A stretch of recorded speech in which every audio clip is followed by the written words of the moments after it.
Ndaramukije bakunzi bacu bakunzi ba Top Buja News, nizere ko mumeze neza, nizere ko muguwe neza aho muherereye mu mihingo itandukanye. Ndabana ikaze ku rubuga rwacu rwa YouTube mu kiganiro tugiye kubashikiriza. Umunsi ngiye kubashikiriza ikiganiro ca Chrssy na Giti ndetse n'ikipe ye, aho bari bamaze iminsi bari mu gihugu c'u Burundi baritabiriye igiteramo Chrssy yari yaratumiwemo nkuko musanzwe mubizi, akaba asanzwe ari akurikiranwa na Giti ariwe manager wiwe. Bakaba bari baje gukora igiteramo mu gihugu c'u Burundi ku itariki ya 31 ukwezi kwa 12 2023, aho bashoboye guhura n'intambara zigiye zitandukanye.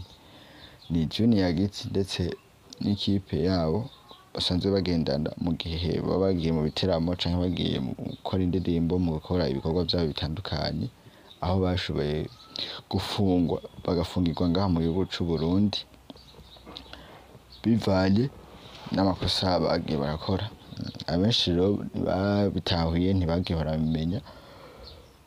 Giti ndetse n'ikipe bari kumwe uwo munsi baza mu gihugu c'u Burundi, bagiye kurara ku muririmbyi asanzwe yitwa Barafunzwe benshi bazi. Bagiye kurara muhiri wiwe, ico gihe baja kuharara nkuko bisanzwe bimenyereye. Iyo wakiriye abashitsi bashasha utegerezwa kubandikisha, umukuru w'umutumba akamenya ivyo arivyo. Ariko Giti niyo ekipe ntiyabikoze mu gihe haragiye kurara kwa Barafunzwe, ndetse aho abajejwe umutekano baje kubafata bakabajana kubafunga.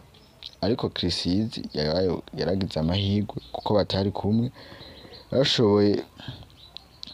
atashoboye gufatwa mu bandi nawe aje gufungwa, ndetse nawe akaba yari mw'ihoteli nkuko yari mu bikorwa yari yajemwo.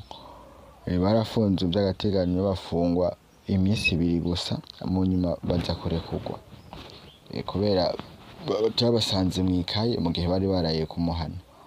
Ivyo bikaba ari byo vyatumye bafungwa. Abenshi bakahora bibaza ati mbega byagenze gute, mbega habaye iki? Giti arashima cane ukuntu